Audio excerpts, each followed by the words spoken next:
This video is only for information purpose. तो reserve bank of India ने भारत के सबसे बड़े विश्वसनीय बैंक HDFC बैंक पर जुर्माना लगाया है। तो जुर्माना जो लगा है वो लगा है 91 लाख रुपए का। हालांकि HDFC बैंक के लिए ये मामूली जुर्माना है, लेकिन जुर्माना क्यों लगाया गया इसके बारे में भी जानेंगे और निवेशकों और जिनके यहाँ पर अकाउंट है उन पर क्या असर पड़ने वाला है ये भी हम समझेंगे। तो हम डिकोड करेंगे 91 लाख के जुर्माने को, जुर्माने का कारण क्या था, RBI की जांच प्रक्रिया कैसी थी और निवेशकों पर क्या असर पड़ने वाला है और इस जुर्माने का जो मतलब है वो क्या रहा। तो ये सब कुछ हम आज डिकोड करने वाले हैं इस वीडियो में। तो सबसे पहले बात करेंगे HDFC बैंक पर जो जुर्माना लगाया है रिजर्व बैंक इंडिया ने, तो वो क्यों लगाया है। तो जुर्माने की रकम तो मैंने आप लोगों को बता दी है, 91 लाख रुपए का जुर्माना लगा है।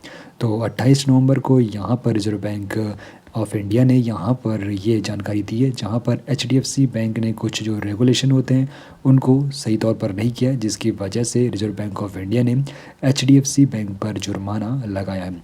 अब जुर्माने के कारण के बारे में यहाँ पर समझ लेते हैं। तो जुर्माने का क्या कारण है, 91 लाख रुपए की जो यहाँ पर ये रकम लगी है जुर्माने की, HDFC बैंक ने कौन कौन से रूल्स का उल्लंघन किया है तो इसको पहले यहाँ पे समझेंगे। लेकिन उससे पहले KYC इस वाले टर्म को आप लोगों को समझना जरूरी है। KYC यानी कि नो योर कस्टमर। तो ये एक प्रक्रिया होती है जिसके तहत बैंक वित्तीय अपराधों जैसे मनी लॉन्ड्रिंग को रोकने के लिए अपने ग्राहकों की पहचान सत्यापित करता है। और यहाँ पर अब बात करेंगे यहाँ पर जो रूल्स तोड़े गए हैं जिनका उल्लंघन किया गया है HDFC बैंक के जरिए। तो यहाँ पर जो RBI ने बताया, तो एक तो देखो यहाँ पर सेम कैटेगरी के लोन में ये अलग अलग बेंचमार्क इंटरेस्ट रेट यहाँ पे दे रहे थे। और यहाँ पर साथ ही साथ जो KYC की प्रक्रिया होती है इन्होंने आउटसोर्स कर दी थी, जिसकी वजह से उल्लंघन पाया गया। और तीसरा जो यहाँ पे मुख्य कारण बताया गया है, तो इनकी एक जो सब्सिडायरी कंपनियां एक ऐसा बिजनेस करी थी जो बैंकिंग रिलेटेड सेक्टर में नहीं किया जाता है। तो इस प्रकार के उल्लंघन यहाँ पर किए जा रहे थे, ये जानकारी RBI ने बताई है।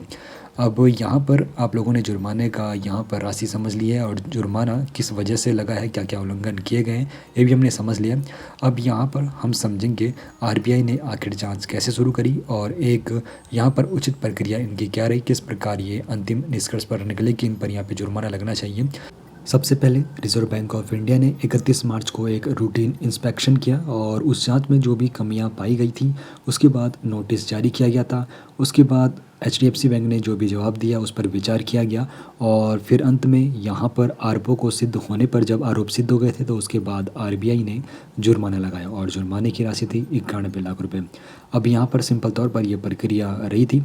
अब हम यहाँ पर जानेंगे जो यहाँ पर जुर्माना तो लगा है और ये प्रक्रिया तो हम लोगों ने समझ ली है। तो निवेशकों और जो यहाँ पर HDFC के कस्टमर्स हैं तो उन पर क्या असर पड़ने वाला है इसको भी एक बार यहाँ पे समझ लेते हैं। लेकिन उससे पहले आप लोगों को बता दूँ यहाँ पर जो कंपनी का स्टॉक प्राइस है तो इसने किस प्रकार रिटर्न दिया है। पिछले एक साल में बात करूँ तो कंपनी के स्टॉक ने 12.33% का रिटर्न इसके निवेशकों को बना कर दिया है। पिछले 3 साल में बात करूँ तो 25.89% का रिटर्न इसके निवेशकों को बना कर दिया और पिछले 5 साल में 39.79% का रिटर्न बना कर दिया है। अब यहाँ पर जो कंपनी का मार्केट कैप है 15 लाख करोड़ से भी ज़्यादा है और उसके सामने जो यहाँ पर जुर्माना लगा है काफ़ी ज़्यादा छोटा यहाँ पर जुर्माना है, मात्र 91 लाख रुपए का। तो यहाँ पर क्या कंपनी इससे सबक लेने वाली है, ये तो कंपनी समझ सकती है। लेकिन अब ये जुर्माना जो लगा है तो बैंक के द्वारा अपने ग्राहकों के साथ किए गए किसी भी लेन देन या फिर समझौते की वैधता पर यह असर नहीं डालेगा। अगर आप लोगों का बैंक में अकाउंट है या फिर लोन चल रहा है या फिर कोई भी अलग प्रोसेस चल रही है तो वो आप लोगों पर बिल्कुल भी असर नहीं डालने वाली है। ये बस यहाँ पर रूल्स फॉलो न करने की वजह से यहाँ पर बैंक पर जुर्माना लगा है। अब यहाँ पर हम लोगों के सामने एक सवाल ये ज़रूर खड़ा होता है, तो 91 लाख रुपए का जो जुर्माना है क्या ये एक वास्तविक निवारक है या फिर प्रतीकात्मक के रूप में यहाँ पे RBI ने यहाँ पर ये जुर्माना लगाया। आप किस बारे में क्या रही है कमेंट सेक्शन में ज़रूर बताइए।